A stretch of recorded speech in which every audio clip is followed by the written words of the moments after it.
নমস্কাৰ বন্ধুসকল, মই আজি লৈ আহিছোঁ ক্লাছ 7ৰ অসমীয়াৰ পাৰ্ট 2 পাৰ্ট নাম্বাৰ 2ৰ কালিকা লগা পাট কাপোৰ। এই লেসনটোৰ সকলোখিনি এনসাৰ মই তোমালোকক এই ভিডিঅ'ৰ জৰিয়তে দি দিম। তো ভিডিঅ'টো ভাল লাগিলে লাইক কৰি দিবা আৰু চেনেলটো সাবস্ক্ৰাইব কৰি দিবা আৰু ভিডিঅ'টো কেনে হৈছে তোমালোকে কমেন্ট কিন্তু কৰিবলৈ নাপাহৰিবা। তো আমি ভিডিঅ'টো আৰম্ভ কৰোঁ।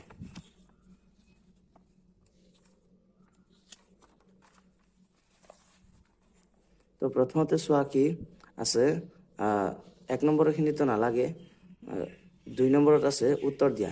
তো আমি 2 নম্বৰৰ পৰা এনসাৰ কৰা ষ্টাৰ্ট কৰিম। তো ক নম্বৰৰ পৰা ষ্টাৰ্ট কৰিম, 2ৰ ক। তো বলা আমি ভিডিঅ'টো ষ্টাৰ্ট কৰোঁ। তো 2 নম্বৰত আছে, 2 নম্বৰৰ কত কি আছে, চহকী মানুহজন কোন দেশৰ আছিল, মানে সেই চহকী মানুহজন কোন দেশৰ কথা সুধিছে। তো উত্তৰ কৰিম চহকী মানুহজন আছিক দেশৰ আছিল। তো খ নম্বৰত আছিল চহকী মানুহজনৰ ছোৱালীজনীৰ কাৰ লগত বিয়া হৈছিল। তো উত্তৰ কৰিম চহকী মানুহজনৰ ছোৱালীজনীৰ এজন দেখনীয়া ডেকাৰ লগত বিয়া হৈছিল। তো গ নম্বৰত আছে ছোৱালীজনীক আন সম্পত্তিৰ লগতে আৰু কি দিয়া হৈছিল। ছোৱালীজনীক আন সম্পত্তিৰ লগতে এখন কালিকা লগা বন কৰা পাট কাপোৰ দিয়া হৈছিল। তো ঘ নম্বৰত এতিয়া কৰিম, ঘ নম্বৰত আছে কালিকা লগা কাপোৰখন দিওঁতে দেউতাকে কি কৈছিল। তো আমি উত্তৰ কৰিম কালিকা লগা কাপোৰখন দিওঁতে দেউতাকে তাইক কৈছিল এটা মন্ত্ৰ উচ্চাৰণ নকৰাকৈ কাপোৰখনত কোনোবাই হাত দিলে চকুৰ পচাৰতে সি চৰাইলৈ ৰূপান্তৰিত হ'ব আৰু কাপোৰখন চৰাইৰ পাখি আৰু নেজ হৈ পৰিব। তো এতিয়া আমি অঙা নম্বৰ কৰিম। তো অঙা নম্বৰত কি আছে, আছিক সম্প্ৰদায়ত সম্পত্তিৰ উত্তৰাধিকাৰী কোন। তো মানে আছিক সম্প্ৰদায়ৰ সম্পত্তিৰ উত্তৰাধিকাৰী কোন হয়, ছোৱালীয়ে হয়।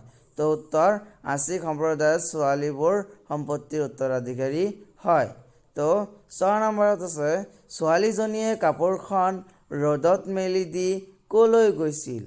উত্তৰ কৰিম ছোৱালীজনীয়ে কাপোৰখন ৰ'দত মেলি দি মাছ মাৰিবলৈ গৈছিল।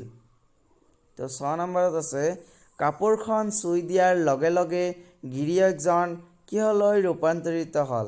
মানে যেতিয়া বৰষুণ আহিছিল তেতিয়া কাপোৰখন উঠাবলৈ যিহেতু গিৰিয়েকজনৰ ঘৈণীয়েকে মাছ মাৰিবলৈ গৈছিল, সেইবাবে গিৰিয়েকজনে কি কৰিছিল, কাপোৰখন উঠাবলৈ গৈছিল। তো উঠালেতো চুই দিয়া হৈ গ'ল, মানে যেতিয়া উঠাব লৈছিল তেতিয়াতো টাচ হৈ গ'ল, তো চুই দিছে। তো আমি উত্তৰ কৰিম কাপোৰখন চুই দিয়াৰ লগে লগে গিৰিয়েকজন এটা ডাঙৰ আৰু নানা বৰণীয়া জকমকীয়া পাখিৰে সুশোভিত ময়ূৰ চৰাই, মানে ময়ূৰক তিতৰী বুলিও কোৱা হয়, তিতৰী হৈ পৰিল। তো 3 নম্বৰত কি আছে, চমু উত্তৰ লিখা। তো অলপ মানে ডাঙৰকৈ লিখিব লাগিব, সেইকাৰণে ডাঙৰকৈ দিছোঁ। তো ক নম্বৰত আছে বাপেকে ছোৱালীজনীক দিয়া বন কৰা পাট কাপোৰখনৰ বিশেষত্ব কি আছিল। মানে বাপেকে ছোৱালীজনীৰ দেউতাক যে আছিল, সেই দেউতাকে ছোৱালীজনীক কি সেই বন কৰা পাট কাপোৰ দিছিল। তো ইয়াৰ গুণ কি আছিল, ইয়াত কি ক্ষমতা আছিল। তো আমি উত্তৰ কৰিম, উত্তৰ বাপেকে ছোৱালীজনীক দিয়া বন কৰা কাপোৰখনৰ বিশেষত্ব হ'ল এটা মন্ত্ৰ উচ্চাৰণ নকৰাকৈ কাপোৰখনত কোনোবাই হাত দিলে চকুৰ পচাৰতে সি চৰাইলৈ ৰূপান্তৰিত হ'ব আৰু কাপোৰখন চৰাইৰ পাখি আৰু নেজ হৈ পৰিব। তো আমি এতিয়া খ নম্বৰত কৰিম গিৰিয়েকজন কিদৰে সুশোভিত তিতৰী চৰাইলৈ ৰূপান্তৰিত হৈছিল। উত্তৰ গিৰিয়েকজনে ঘৈণীয়েকৰ কথা পাহৰি কাপোৰখনত হাত দিয়াৰ লগে লগে তেওঁ এটা ডাঙৰ আৰু নানা বৰণীয়া পাখিৰে সুশোভিত টিটৰি চৰাইলৈ ৰূপান্তৰিত হৈছিল।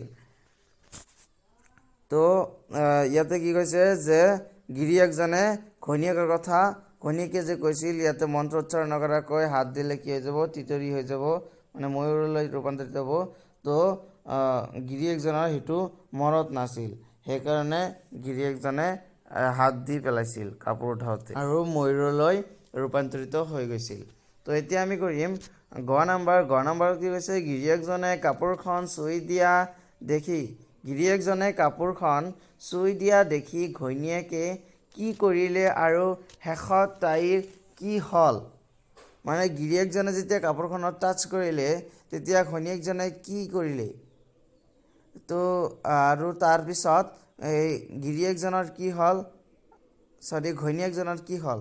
তো উত্তৰ কৰিম, গিৰিয়েকে কাপোৰখন চুই দিয়া দেখি ঘৈণীয়েকে কি কৰিলা বুলি চিঞৰ মাৰি কাপোৰখনত হাত দিলে, লগে লগে তাই এজনী চৰাইৰ ৰূপ পালে।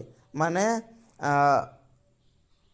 ঘৈণীয়েকজনৰো যিহেতু তেওঁৰ নিজৰ গিৰিয়েকে যিহেতু টাচ কৰি ময়ূৰলৈ ৰূপান্তৰিত হৈয়ে গ'ল, এই আৰু চিন্তা ভাৱনা নকৰাকৈ একদম ভয়তে দৌৰি গৈ ভুলতে নিজেও টাচ কৰি কি হৈ গৈছে, নিজেও স্পৰ্শ কৰি এটা চৰাইলৈ ৰূপান্তৰিত হৈ গৈছে।